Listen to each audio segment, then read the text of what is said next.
수아 사람 빌닷이 대답하여 이르되 하나님은 주권과 위엄을 가지셨고 높은 곳에서 화평을 베푸시느니라. 그의 군대를 어찌 계수할 수 있으랴. 그가 비추는 광명을 받지 않은 자가 누구냐. 그런즉 하나님 앞에서 사람이 어찌 의롭다 하며 여자에게서 난 자가 어찌 깨끗하다 하랴. 보라, 그의 눈에는 달이라도 빛을 발하지 못하고 별도 빛나지 못하거든 하물며 구더기 같은 사람, 벌레 같은 인생이랴.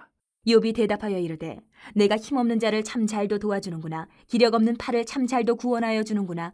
지혜 없는 자를 참 잘도 가르치는구나. 큰 지식을 참 잘도 자랑하는구나. 내가 누구를 향하여 말하느냐. 누구의 정신이 내게서 나왔느냐. 죽은 자의 영들이 물 밑에서 떨며 물에서 사는 것들도 그러하도다.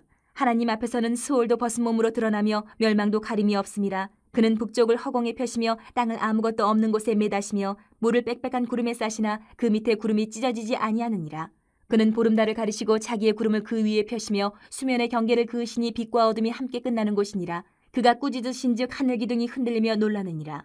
그는 능력으로 바다를 잔잔하게 하시며 지혜로 라합을 깨뜨리시며 그의 입김으로 하늘을 맑게 하시고 손으로 날렵한 뱀을 무찌르시나니 보라, 이런 것들은 그의 행사의 단편일 뿐이요 우리가 그에게서 들은 것도 속삭이는 소리일 뿐이니 그의 큰 능력의 우레소리를 누가 능히 헤아리랴. 25장은 빌닷의 연설인데 달라진 거라고는 분량이 짧아진 것밖에 없어요. 결국 결론은 뭐냐? 빌닷의 욥에게 하는 얘기는, 위로한다라고 하면서 하는 얘기는 의로우시고 전능하신 하나님 앞에서 욥이 회개해야 된다. 결론은 이거예요. 뭐 길게 얘기하고 짧게 얘기하고 결론은 이건 거예요. 하나님 앞에 회개하라. 그래야 회복된다. 이거였어요. 이 친구 빌닷에게는 욥의 상황을 이해하려는 어떤 노력도 없고 욥의 하는 말을 좀 경청하려는 태도도 전혀 없는 거예요. 그냥 자기 주장만 하는 거예요. 여러분들은 고난이 찾아올 때 무엇으로 위로를 받습니까? 이 빌닷 같은 말을, 권면을 들으면 도움이 되겠습니까? 그냥 아픔만 더 아파지는 거예요. 전능하신 하나님께 이제 나아간 욥은요, 그러면 이 친구들의 그런 위로랍시고 하는데 위로가 되지 않는, 오히려 아픔이 더하는 이 상황에서 어떻게 해야 할까? 내가 욥이라면 어떻게 해야 할까? 그것을 우리가 한번 살펴봤으면 좋겠어요.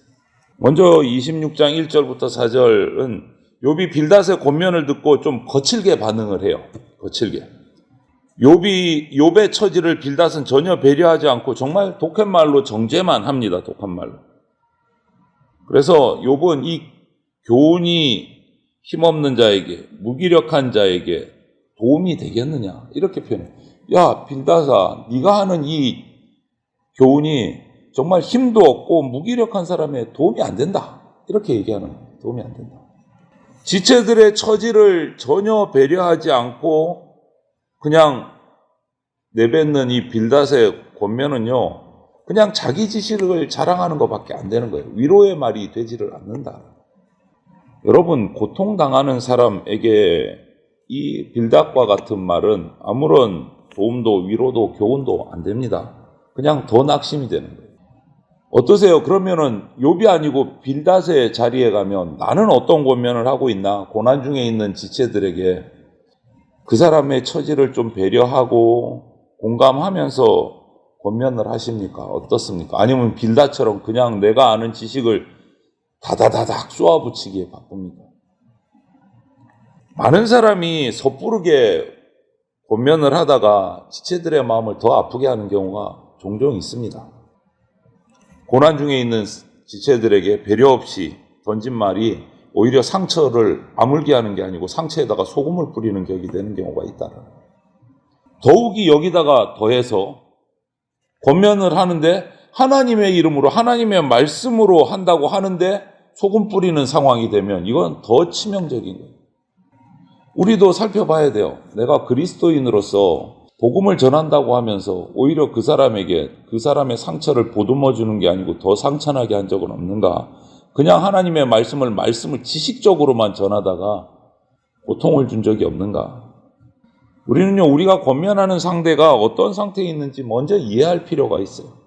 그리고 한 가지 더, 그런 지체들에게 예수님이라면 어떻게 위로하셨을까? 이거를 고민해 봐요. 예수님이라면 어떻게 위로하셨을까?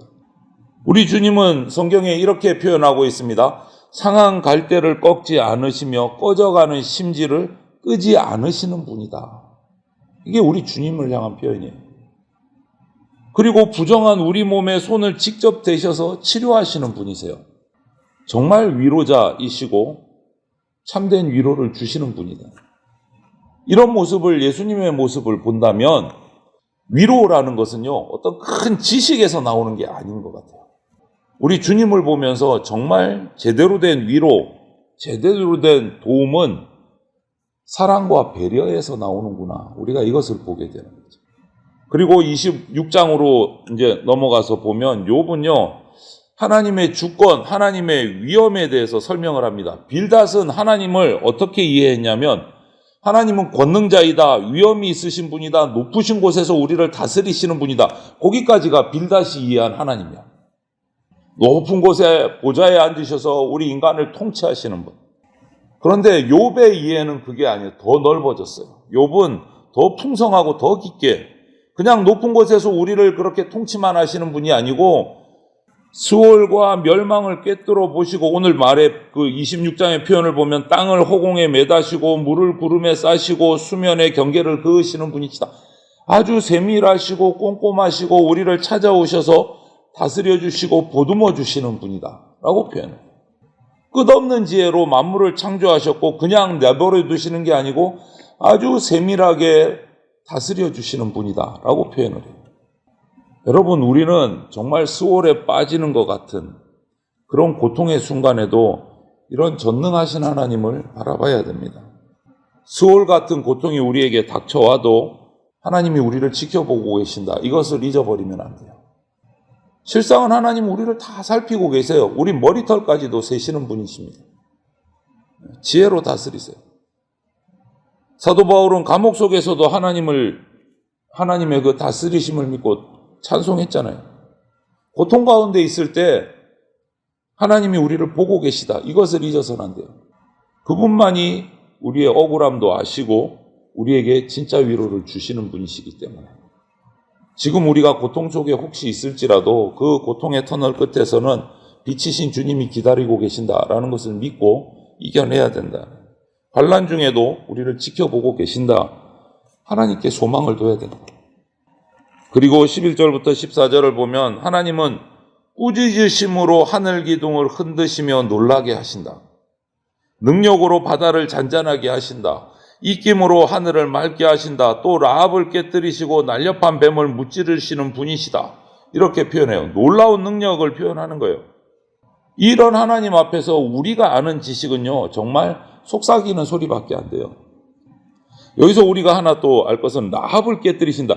이 라합은 우리가 아는 그 여리고성에서 이스라엘 정탐꾼을 숨겨준 그 사람 여인 라합이 아닙니다. 이제 발음이 비슷해서 그런데 이 라합은 히브리어로 보면 이제 길게 얘기하면 라하브 돼 있는데 어떤 바다 괴물, 심지어는 악어를 이야기할 때 쓰는 하여간 괴물을 아주 혼란스러운 힘을 가진 큰 괴물을 표시할 때 라하브라고 불러요. 라합. 이름 발음이 비슷해요.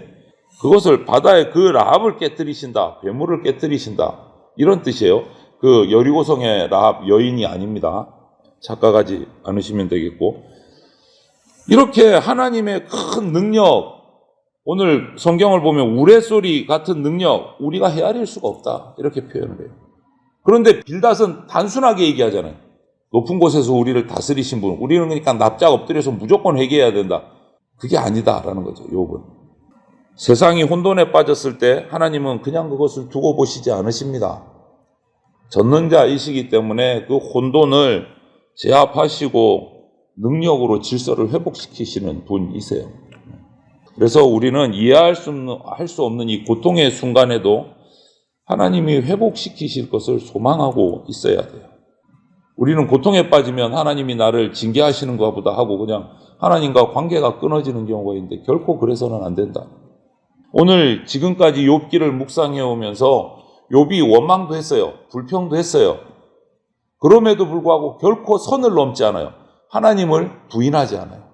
고통 속에서도 하나님을 찾고 불평하는 게 뭐냐? 하나님이 내 얘기 좀 들어주시면 좋겠다. 듣고 계시는데도 그것을 인식 못하고 이렇게 투정하는 선까지는 갔어요.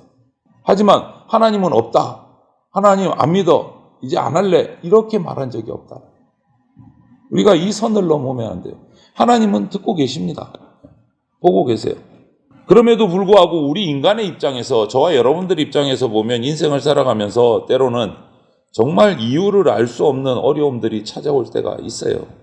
이 바다괴물 라하브 같이 찾아와서 우리를 막 혼돈에 빠뜨리고 어렵게 만들고, 이럴 때일수록 우리는 우리의 참 위로자이신 하나님을 더 가까이 나가야 된다. 하나님께서 다스리고 계시다라는 것을 확신해야 된다라는 거죠. 인생의 풍랑 속에서 우리는 혼돈에 빠져도 낙심하지 말아야 됩니다. 오히려 이때 이런 장면을 떠올리십시오. 예수님께서 이 땅에 오셔서 계실 때 풍랑이 이는 바다를 배를 타고 건너가실 때 풍랑이 이는데도 예수님은 주무시고 계셨어요. 제자들은 난리가 났어요. 제자들은 배가 뒤집어질까봐 그냥 노심초사 어쩔 줄 몰라 하는데 주님은 평안히 주무세요. 풍랑 속에서도. 왜요? 예수님이 배를 몰라서요? 아니지 않습니까? 폭풍 같은 환란이 몰아쳐도 주님은 그 혼란을 잠잠케 하실 수 있는 전지전능하신 분이다. 그런 주님의 평안함을 우리가 닮아가야 돼요. 왜? 내가 예수 그리스도의 자녀이니까. 주님 안에 있으면 나도 그 폭풍 가운데 평안할 수 있다라는 것을 우리가 기억하셔야 돼요. 전능하신 하나님이 택한 자들을 위해서 환란을 걷어내시고 다시 회복시키신다. 이것을 잊지 말아야 돼요. 그래서 우리는 평안할 수 있는 거예요.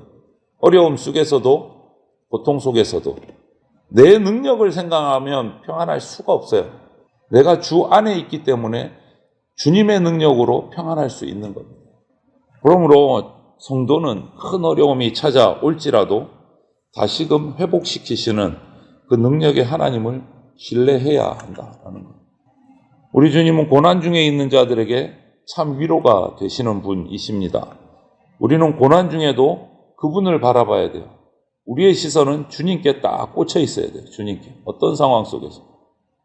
그래야 우리가 주님의 평안을 같이 누릴 수 있어요.